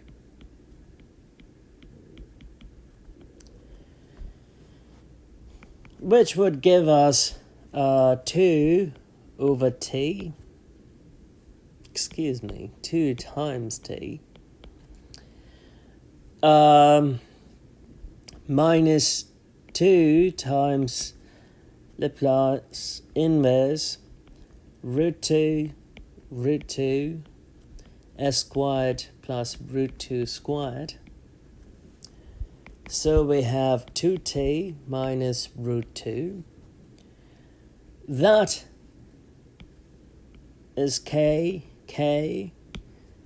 So we would have sine root 2t. If you go back and wrote the auxiliary equation, you would have m squared plus 2. M squared plus 2 would mean m is equal to minus square root of 2, which would imply that the complementary solution must have a sine and a cosine. So that right there is the complementary solution. And that would be the particular solution which satisfies the DE. I hope you're able to connect the dots to what we've done in the past. So I decided that that is the complementary solution because I can look at the auxiliary equation. It is m squared plus 2 equals 0, which would imply m is plus or minus I root 2, which would imply the complementary solution is c1 cosine root 2t plus c2 sine root 2t. And that part is what appears right there, satisfying the DE and the initial conditions. Okay. This is a third order initial value problem, and we're going to make use of Laplace transforms to get the answer. So the Laplace transform of y triple prime plus 2y double prime minus y prime minus 2y equals the Laplace transform of sine 3t.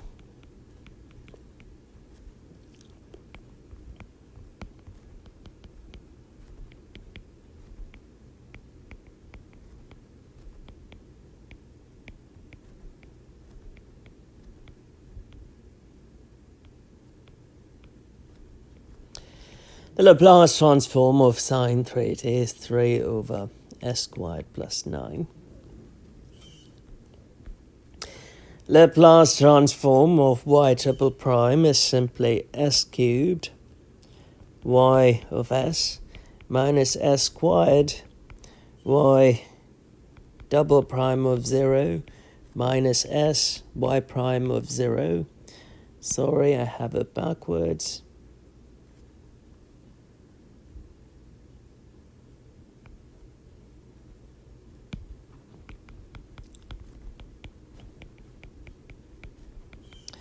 double prime of 0 plus 2 times s squared y of s minus s y of 0 minus y prime of 0 minus y of s minus y of 0 minus 2 y of s equals 3 over s squared plus 9. Y of 0 is 0, y prime of 0 is 0, y double prime of 0 is 1. So we have a minus 1 plus 2 s squared y of s, 0, 0, they go away, minus ys, minus 2ys, what I did is I plugged in the initial conditions. So now I would have s cubed y of s minus 1 plus 2s squared y of s minus y of s minus 2y of s equals 3 over s squared plus 9 plus 1. Simplify.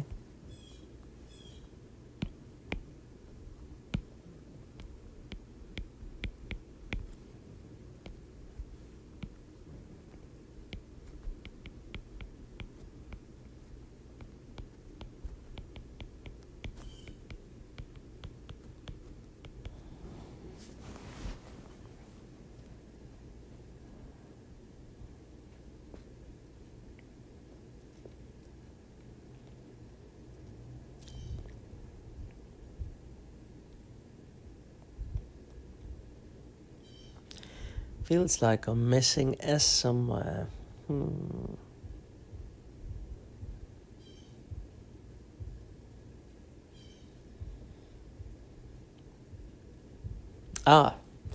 This has to be sy of s, so that has to be s. Just going to change a bunch of things here. So that would be s.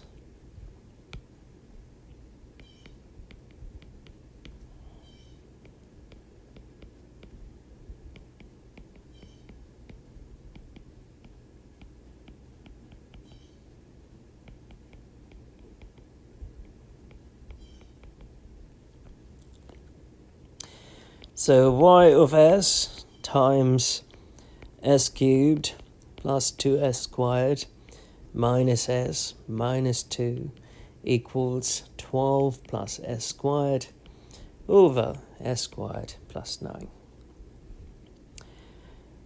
You can factor the left-hand side s as s squared plus 2 or s squared times s plus 2 minus 1 times s plus 2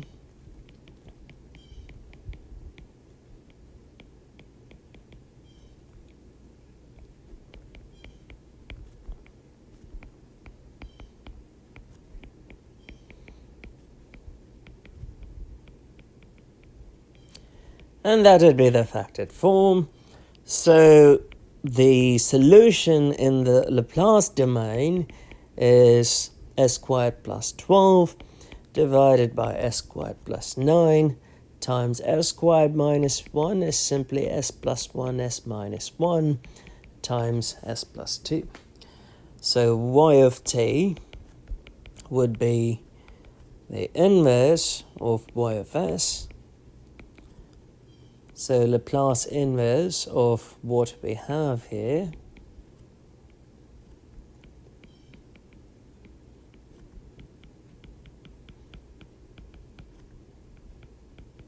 and we certainly need partial fractions, of course. So y of t, before we get to that, let's go partial fractions.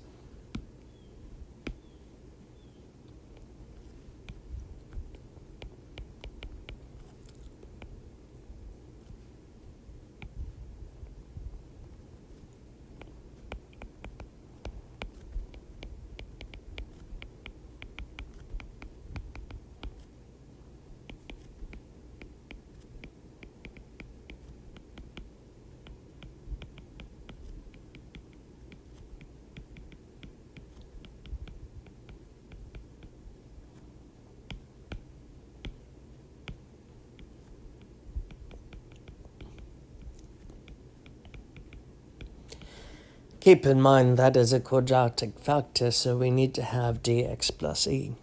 So s squared plus 12 would equal a times s minus 1 times s plus 2 times s squared plus 9.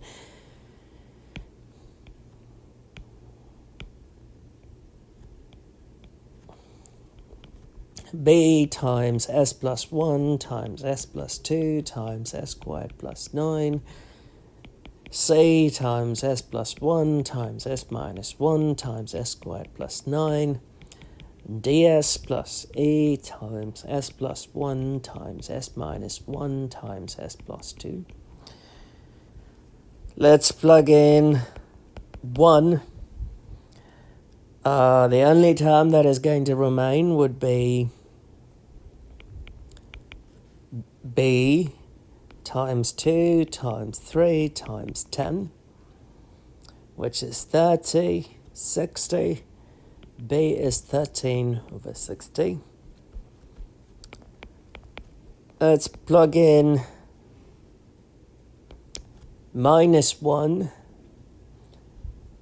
We would have 13 equals minus 2 times 1 times 10.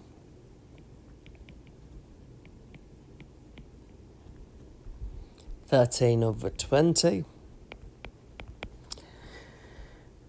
We can plug in minus 2. The only thing that would remain would be c times minus 1 times minus 3 times 13.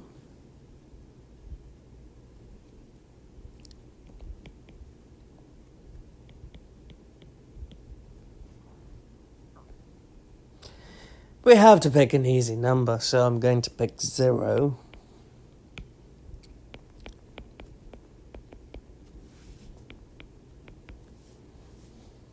So the first term would be a times minus 18 plus b times plus 18 plus c times minus 18 plus e times minus 2.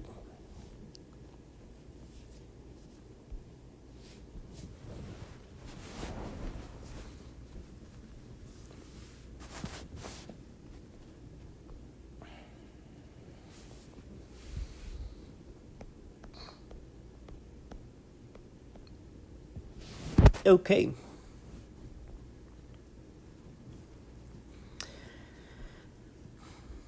So 12 equals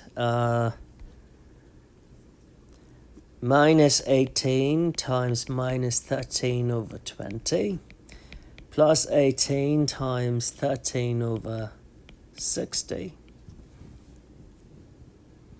minus 18 times 16 over 39 minus 2e. Well, we have a 13 over 20 in common in the first two terms. So we have plus 18 and 6 minus 18 times 16 over 39 minus 2e. So 13 over 20 times 24 . It's 18 times 16 over 39 .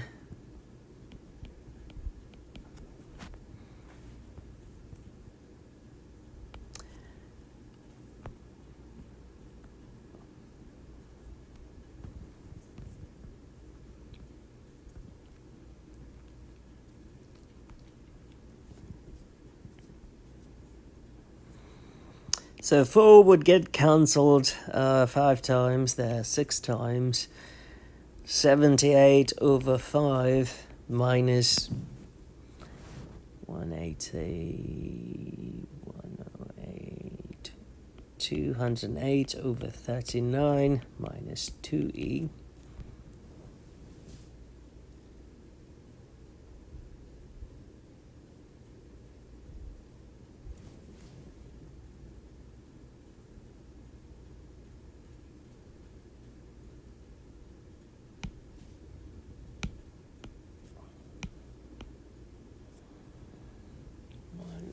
see.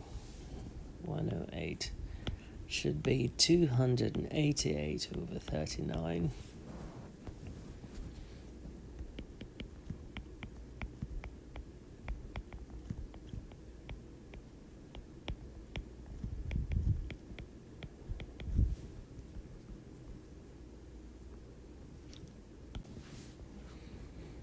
It's got a hand really fast. Let's see, 39 times 5, it's 195. So that'll be our common denominator. So 195 times 12, 1950, 200, 2150. 150,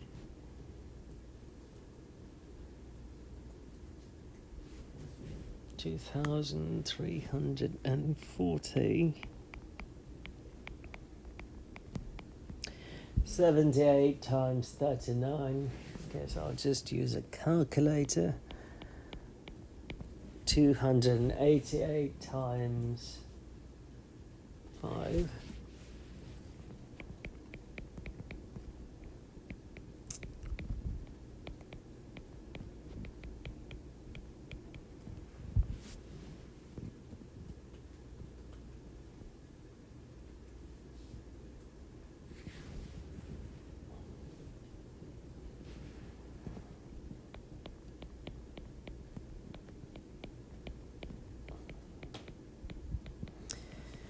So E would equal to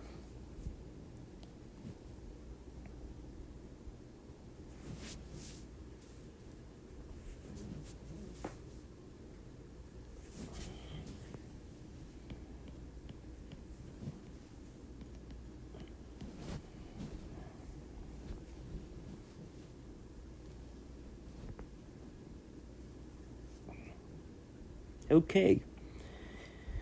So we found A, B, C, E.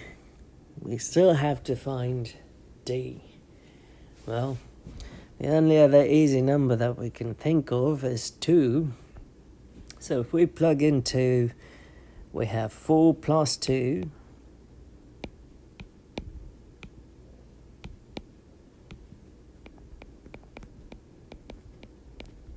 Which is 16. A times 1 times 4 times 13.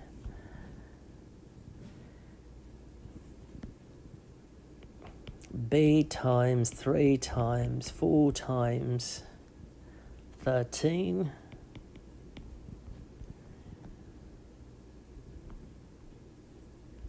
C times 3 times 2 times 13.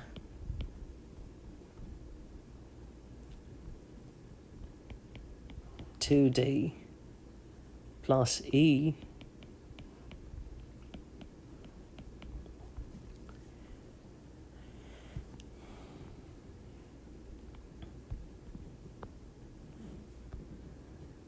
three times 1 times 3. So 16 would equal to negative 13 over 20 times 13 times 4. B is 13 over 60 times 12 times 13. C 16 over 39 times 6 times 13. Or 195 times 9. Looks like these two will get cancelled. 16 would equal to 32 if we simplify. 18D plus 107165 times 3. So 16 would equal to 16 minus 3123 divided by 65 was 18D.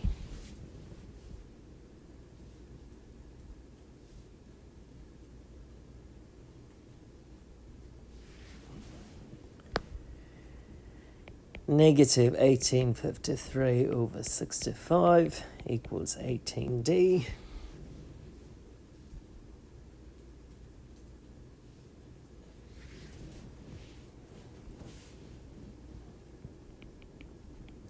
D is negative 1853 divided by 1170.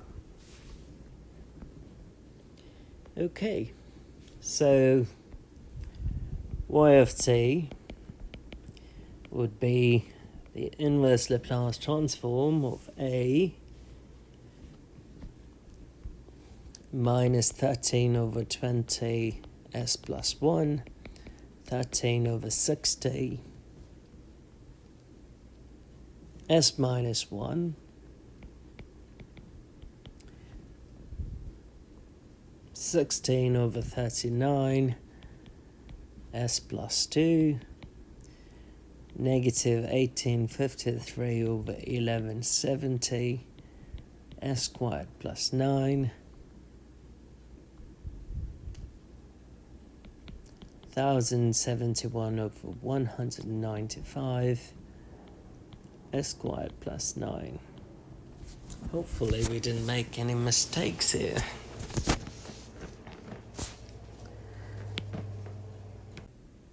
So when we plug it all in and take the inverse Laplace transform, that would be the final solution. Clearly the YP part corresponds to the sine 3t in the non-homogeneous equation.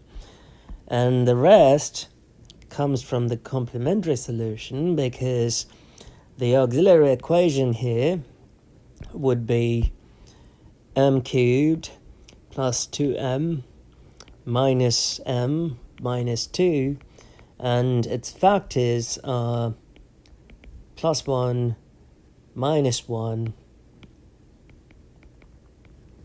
and 2. And that's exactly what we have here. Oh, it's actually minus 2.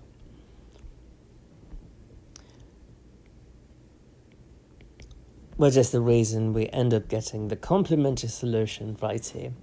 That has to be the particular solution. So in that is the solution to the DE satisfying the initial conditions.